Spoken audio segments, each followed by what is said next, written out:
To the old me, scared and unseen, you're the reason I built this dream.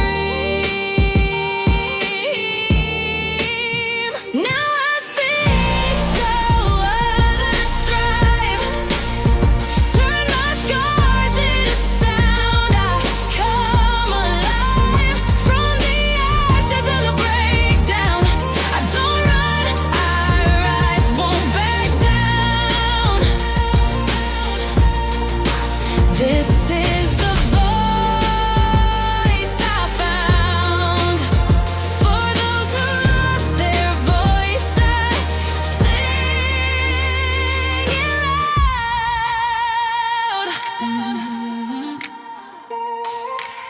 I keep it real, keep it purpose bound. Every word a step, every truth profound.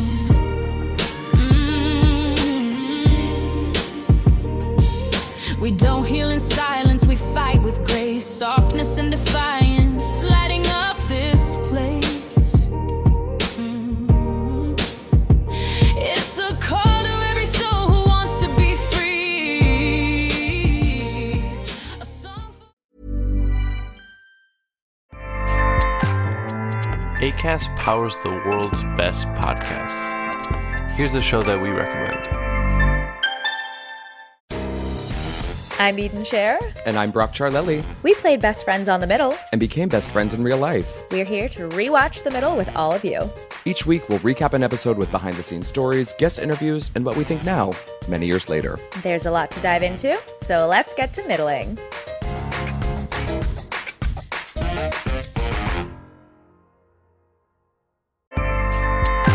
Acast helps creators launch, grow, and monetize their podcasts everywhere. Acast.com.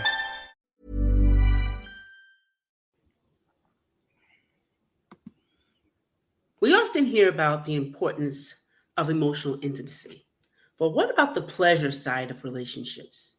Is there shame attached to our sensuality that's holding us back from the love and intimacy we crave? Today, we're going all in on a topic many shy away from: sex, pleasure, and the art of deep intimacy. Our guest, now here I go, audience, you guys know me, but I'm going to say it right this time, I promise. Xanet Pailet is here to shatter the myths, heal the wounds, and awaken the pleasure that's inside us all. Let's talk about why we're not experiencing the kind of intimacy we deserve and what we can do to change that. Welcome to the show. Thank you, Edna. I am so happy to be here and to have this conversation with you. Yeah, I'm so excited. So you are recognized as a sex and intimacy coach, right? Yes. Best-selling author of The Living in Orgasmic Life and the founder of Power of Pleasure and Passionate Intimacy Retreats. I love it, love it, love it. Yes. You're also a former healthcare attorney. Yes. I'm fascinated by that. Who turned to somatic sex education after discovering the power of healing through sensual intimacy. Tell us how that happened. It's a crazy story, truly. So no surprise that, like, if you had asked me when I was 12 or 15 years old, would you see yourself being like a sex coach, when you're in your 50s and 60s, I would have looked at you like you were crazy. Because sex was always a challenge for me. It was a challenge. I had a lot of shame trauma from being caught playing with a little girlfriend in first grade and some other incidents around that, which you read about in my book about my dog licking my genitals when I was like 8 or 9. And all of that compounded to create a lot of anxiety for me around my body and sexuality. And I really disconnected, and I was scared that my mom would find out again and something bad would happen. And I took all of that into my sexual relationships as a young woman, as a young adult. Sex hurt. I know the first time for many women you have intercourse, it's painful, but for me, it never stopped hurting ever. And it just, even though I got married at the age of 24 and, I was like a baby, when I think about that now, like I was an absolute baby. I knew nothing. Right. Right. I took Most of us do. Not right. Exactly. Like, I think it's so much smarter to wait till you're older and you have more life experience. Right. But, and more relationships behind you. But, I took all of that into my marriage. And it created a lot of drama and discomfort for me, like physically. Sex was uncomfortable. It created a lot of tension with my husband at the time. And also I had a lot of medical trauma associated with sex, because when sex is uncomfortable and you get UTIs, you go into urologists and they're sticking things up you that they shouldn't be. And, all of a sudden you're like, who needs this part of my body? Like, this is ridiculous, So I had my two boys who I adore. They have babies of their own or children of their own now. And I was just like, I'm done. And we were living at the time in, I don't know where we were at the time. I think we were in Washington, D.C. And, it was just pretty easy for me to just consciously and unconsciously just shut down. Right. And that had a huge impact on the emotional intimacy between my husband and I, which probably wasn't as strong as it should have been to begin with, but this did not help.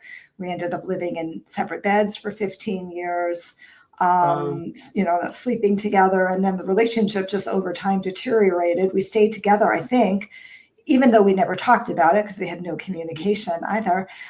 We stayed together for the kids. So it wasn't until my youngest was in college, the first year of college, that we were like, okay, let's get out of this mess. Right. And I was a healthcare lawyer, and then we were in DC, and I ended up just working for a lot of running a number of national membership physician associations. And then I started my own healthcare consulting firm when we moved to New York City. And I just took all of my sexual energy, all of it, and just poured it into my work, into my gym routine, and into my kids. Yeah. And then I think, as you know, since you read my book, I also produced Broadway musicals on the side, which I love because I love theater. I'm a theater aficionado. And that we persisted until I left this relationship at the age of 50, and was ready to really look at my life, see what was going on, really take a deep dive into my own sexual wounding. And that just took me from one doorway into the next, into the next, into the next. Mm-hmm. Of course. That's a huge shift. Why do you think healing through pleasure and intimacy is so powerful for individuals and couples? Oh, well, I mean, I think pleasure is our birthright. Yeah. And I think I shouldn't say the only way to heal sexual trauma is not necessarily through pleasure. It was my doorway because my body was I felt so broken. Right. And disconnected from my body. And when you can start to, acknowledge oh, my body is entitled to have pleasure. This is my birthright. I can start to experience that. It starts to shift who you think you are. My whole vision of myself really started shifting once I was able to start to connect with pleasure inside of my body. I went from being this broken woman, which is really what I felt like when I would wear frumpy clothes and big things. I wouldn't let my breasts show or anything, to somebody who was like, oh, I've got this pretty beautiful body. And I feel like, I can strut my stuff and show it a little bit and feel better about myself. So your self-image really changes when you start that healing process. Absolutely. Yeah. I know that for sure for myself, because as a childhood sexual abuse survivor, those things were kind of like my shame, my whole shame. I was dirty. I was not, good for anybody. Right. And of course, not embracing intimacy was the thing, that's what I did. It's like that part is not good. And then I go to church, and that further put it into up in the library. It was like gone. It was like not allowed to do that, Right. And all of a sudden, like you said, I just quit everything. I quit everything and everybody. And my 40s, I was like, I came alive. Like 43, I was like, what is that? So I just took off gangbusters, not knowing that it's a thing, that it was a thing, and intimacy was that, not realizing, loving my body, loving how powerful I am and what power I have in being in pleasure. Right. I didn't realize that, we often lose that. And I love how you said you were an attorney, a wife, a mother. You put all of that sexual energy into that. I love how you made that connection. Yeah. And I mean, everything that you said is so true, right? Like that's the core center of my work, is that, our sexuality is where our power resides. Yeah. Right. And when we can really, when we're not connected to our sexuality, we're not in our true feminine power. Doesn't mean that, we're not succeeding in life. And I mean, I was certainly still successful, but I wasn't a happy person. I wasn't, right? I wasn't fulfilled. I didn't feel good about myself. I didn't feel good about my life. And so many women feel that way around when they're, and especially, women who have are childhood sexual abuse survivors, right? Like you have a lot of resilience to get to where you are, but there's a part that feels like very broken, very unfulfilled, very like, I'm never going to be able to enjoy myself. I'm never going to enjoy pleasure. I'm never going to be able to have sex. It's really challenging. But when we can connect to that place, things do start to shift. Absolutely. Shame around sex and intimacy is a huge barrier for so many. And I know in my audience it is. You talked a lot about healing shame to awaken that pleasure. Can you share how people can begin to release the shame and reclaim that sensuality? Yes. So here's the thing about shame, different than guilt, right? Brene Brown's famous saying, right? Absolutely. Shame is something that happens inside of yourself. You're very alone in your shame. And when you feel shame, you feel not that I did something bad, but I am a bad person. Yes. I am a bad person, right? So how do we start to release that shame? Well, I think the easiest and most effective way to start to release the shame is to normalize it, to start actually talking about it. Whether you're in a group of sexual abuse survivors, or you're just seeing a therapist, or you're talking to your girlfriends about it, or your partner about it, right? Like there's so much healing there, because when we're experiencing our shame, we think we're the only one who has ever had that experience, right? I thought I was the only person who ever let my little puppy, lick my underwear. And I felt so much shame from that. And when I finally revealed that at a workshop, a whole bunch of people came up to me and said, something like that happened to me too. And I was like, oh my God, I'm not crazy. Yes. No, you're not the only one. Right. So the way we begin to release that shame is to start to talk about it, to normalize it, because everybody has experienced shame. And then we feel more human. That's it. There's an idea that sex is just physical, but you focus a lot on emotional and erotic intimacy. What do you mean by that? And how can someone deepen that connection in their relationship? What a beautiful question. So I think about sex in 3 different phases, essentially. The first phase, this isn't in my book. It'll be my new one, though. We claim it. We claim it. The first phase is like essentially friction sex, right? And that happens when there's new relationship energy, and it's really driven by hormones, by the dopamine that's coursing through our body when we fall in love, right? It's really what's happening in our brain. But that doesn't last for more than 6 to 18 months. Gotcha. The second phase, right? The second phase of sex is called validation sex. And validation sex, many couples are in that for their entire relationship. So in the validation sex phase, we are needing to continue to have sex in order to validate that we belong in our partner's life, that they love us, that they're not going to leave us, right? This is where, This is where obligation sex shows up, or I call service sex shows up, that we're not really emotionally connected with our partner. And very often, a good clue that you're having a lot of validation sex is when somebody comes to me and says, in order to have sex, we have to have a couple of drinks. Or we have to get high, right?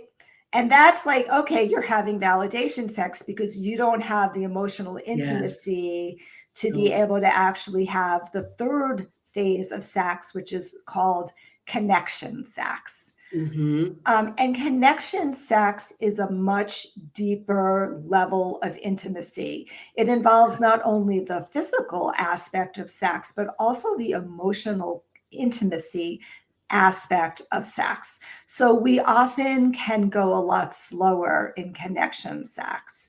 We spend more time looking at our partner, like being in that space. It's more like, I would say, the making love, aspect of a relationship, which doesn't happen all the time, even in what you're in a connected sex space. Right, gotcha. Sometimes it's very erotic.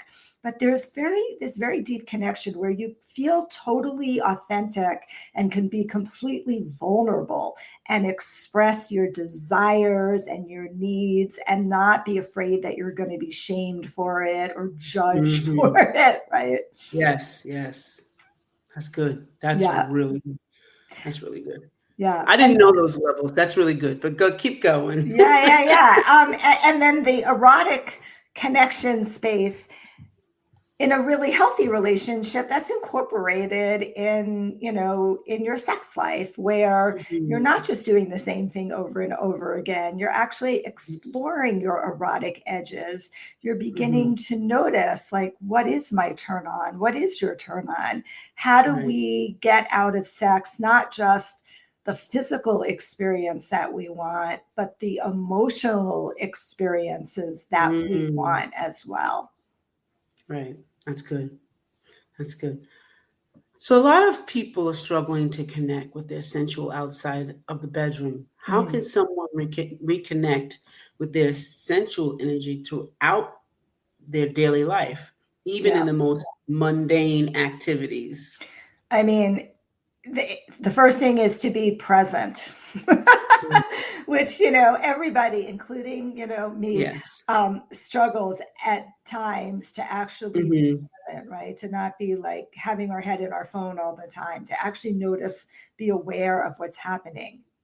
And then to identify, we have 5 different senses. All of them we can experience sensuality from. So can you be really conscious and like, I'm looking outside, I'm in Asheville, North Carolina, everything is green because it's been so rainy, but it's lush and it's beautiful. And the sensuality of the different colors, of the different shades of the leaves, right? What's it like when, we pick up a strawberry or a piece of food and we consciously eat and we really connect with the lusciousness of the feel of that strawberry on your tongue and the taste of the sweetness, right? So really like taking your time to spend a little time every day connecting with 1 or 2 or 3 of your senses in a very conscious way is the way I always recommend for people to start to reconnect with their sensuality, and then move to touch. I have, it's not the free gift I'm giving, but I do have a free program. It's actually a really good program. It's called Awaken. Yeah, it's called Awaken Your Body. It's just a free program. And it really, My Awake Body is what it's called. And it just is like 10 different meditations that you get over a 2-week period of time, of exercises of starting to awaken your body through breath, through smell, through visuals, through touch, through visualizations, right? So that we start to slowly come back into contact with ourselves and our sensuality. And we can all do it, you know. Nobody's blocked from that. Yeah, absolutely. Absolutely. You're really deeply rooted in trauma-informed practices. How does understanding our past traumas impact our capacity for pleasure and intimacy? And what can people do to heal these wounds? Yeah. So as you well know, women and men who have experienced sexual abuse, childhood sexual abuse, emotional abuse, physical abuse, they bring a lot of trauma and stuck patterns into their life going forward. And with respect to sexuality, there are so many ways in which our past trauma interferes with our sexuality. So, for example, for many clients I've worked with, they dissociate from their body during sex, which, basically means they're not present in their body. They're kind of having an out-of-body experience, and they freeze. So they kind of lie there like kind of a dead fish is how their partner would explain that, right? Not having any experience. Or they dissociate from a part of their body, usually the part of their body that was violated or touched, right? And they don't have any sensation as well, right? They may be very touch averse. Like any type of touch might be very, very challenging for them. Some of my clients will be totally fine. And this is an interesting thing for especially for people who've had trauma, to understand that in those first 6 to 18 months of new relationship energy, the dopamine in the system overrides the amygdala, the fear center in our brain. And that's why a lot of people in the very first part of their relationship, they are not having PTSD. They're not having traumatic experiences. They're actually able to have sex. And then 2 years later, all of a sudden it hits them because the dopamine is no longer there and the trauma rises back, right? And it's no longer overriding. Also, being aware of that. Obviously, there's a lot of trauma around our relationships as well. It's what holds us back from feeling emotionally safe with a partner, being able to open up to somebody. A lot of women are afraid of men, right? There's a trust issue. Can I really trust a man? Even though this is the most loving person in the world who's sitting here and he'll do everything for me, but my father abused me and my body has this, this experience around men and trust, and I just contract this up. I'm gonna put you on, nephew. I don't. Welcome to McDonald's. Can I take your order? Miss, I've been hitting up McDonald's for years. Now it's back. We need snack wraps. What's a snack wrap? It's the return of something great. Snack wrap is back.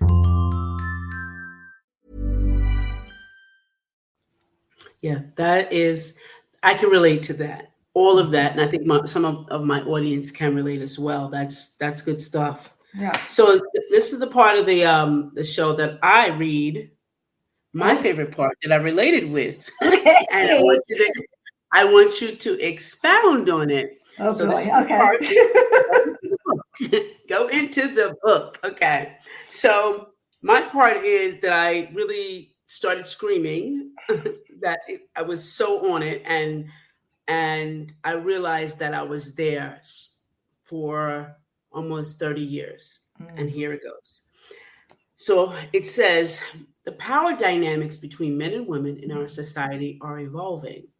Successful, powerful women hold so much masculine energy that they find it difficult to cultivate their feminine sexual energy.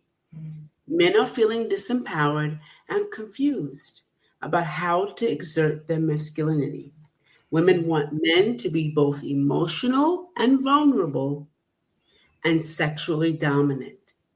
It's a tall order that can leave a man scratching his head and wondering, how do I need to show up for her to desire me sexually. I'm going to tell you, I realized I had been living in my masculinity for so many years when I read this book. When I read this piece, and I'm in my dating stage. So from 40 to now, I'm still dating. Okay, still dating. I had a couple. Okay, but I didn't realize I was living in my masculine self, and they were feeling that energy, and they were fleeing because of that energy. Yeah. Yeah. So I realized it after reading this book. So thank you, first of all, for writing this book. It's awesome. It made me aware of this is what I lived there because, of course, I had to take care of my children on my own. Right. To work and be the breadwinner. All positions that I had to play. I was in young at a young age, about 9, maybe a 9 to about 12. I was parentified by my mother. So I was taking care of my siblings. And I had lived there for a long time in masculinity. Yeah. Never embracing my feminine self. Yeah. So talk about that, please. What a great question. A favorite part of my book, a very big part of my own journey and my own story, right? Because that was my realization too, is that I was holding all of the masculine energy, keeping the family together, being the emotional support for my children and my spouse, right? And, running a couple of businesses, right? And it was really hard for me when I started dating because I had the same thing. Like I was attracted to really strong men, but then the power dynamic never worked. Like we got into like conflict all the time.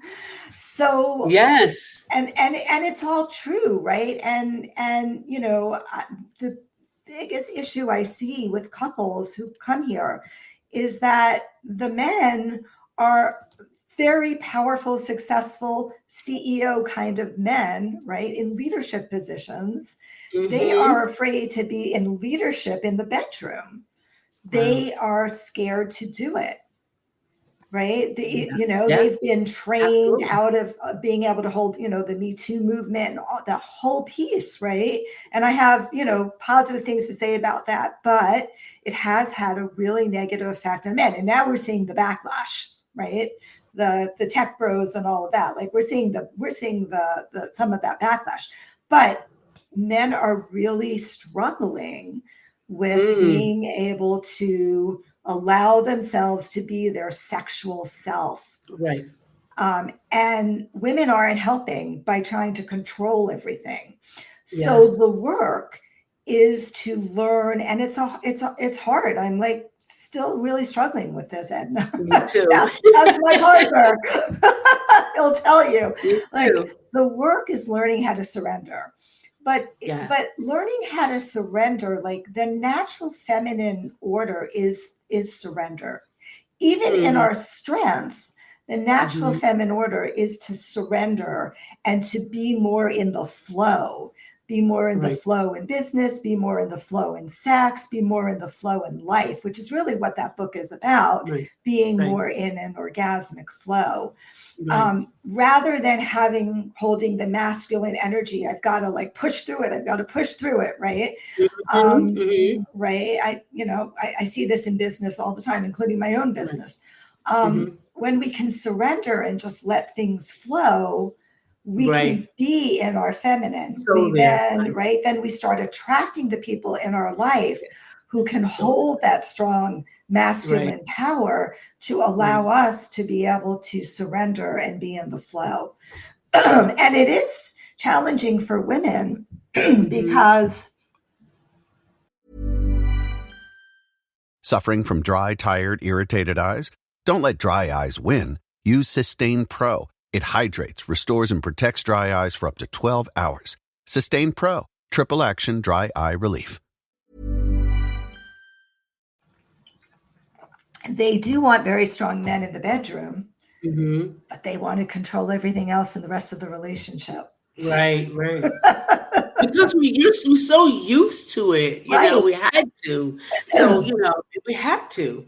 And I want you to make something really clear, because I know, coming from my background, when we say the feminine, we don't mean in the kitchen having babies. No. We don't mean any of that. No. And I want you to make clear what feminine is. And even with the word submission, because sometimes, in the religious world, they say, oh, women have to submit. So whatever a man says, give them total control. Explain what those things are so it can be very clear what you mean by feminine. Great question. Well, first of all, we all hold feminine energy and masculine energy in our body. Like there's the yin and the yang. Everybody has that, right? Yes. And that's not about this is not gender role. This is not at all gender role. It's the energy that we hold, which is very different from how we're told we're supposed to show up.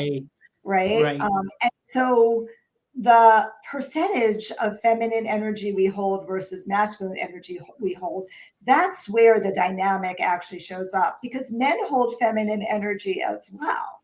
Right. And so when I talk about, being in our feminine, it's a very powerful place. The goddesses that were worshipped, centuries ago were women. Right. The tradition, the Taoist tradition, the Tantra tradition that I studied, those were all the powerful people in the world were women. They were worshipped. Men worshiped them at their feet. Right. And we have to reclaim that for ourselves. Women, the feminine is a very, very powerful force. We have the ability to make significant changes in the world. Right. And so, really claiming our feminine means claiming that side of our dynamic, of our yin, our softer side, our more surrendered side, our side that allows things to flow more rather than having to push through them, which is more the masculine or the yang side, if you will, of energy. But it's definitely not about gender. And it's definitely not about, what role. When I talk about submission, women wanting to be submissive, which I probably talked about in that book, submission to me means surrender, to be able to surrender, to let go of control. Right. For your pleasure. Right. Right. So you said that nice and clear. Okay, good. Could you just give your free, information about your free gift, your free offer, please? Yes. So the free gift that I'm offering to everybody is you'll find it at this website, howtoimprovemylovelife.com, howtoimprovemylovelife.com. And this free offer is a free video course, which is called 20 Minutes to Better Sex. And it's essentially 7 3-minute videos with very specific tips and tools that you can apply immediately in your sex life, in your relationship to improve your sex life. Awesome. Well, Xanet, your work is revolutionary and so powerful. Thank you. Thank you for sharing this transformation wisdom with us today. If this episode resonated with you, be sure to like, subscribe, and share with anyone who might need to hear this. And remember to go to find this free offer for Xanet at howtoimprovemylovelife.com. howtoimprovemylovelife.com. All right. So you have to make sure that you like, subscribe, and share this with anyone. And leave a comment below with the biggest takeaway that you can today. Tell us about it, because I'm sure Xanet would love to. Also, follow Xanet, and her name is her. Just Google her. Okay. Just it Google starts with an X. Okay, you can Google her. Okay, to continue to learn from her on this life-changing journey towards deep intimacy, pleasure, and connection. Until next time, remember to keep it real on purpose and reclaim your sensuality. Bye for now. Bye.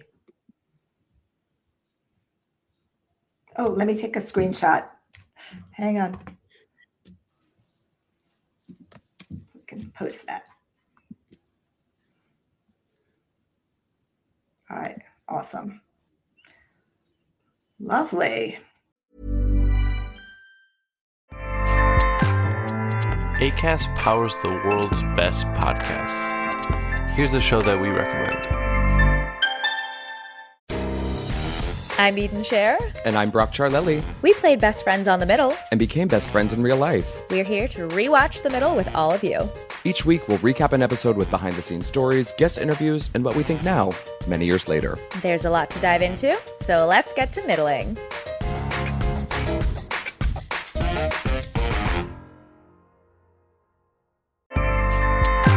Acast helps creators launch, grow, and monetize their podcasts everywhere. Acast.com.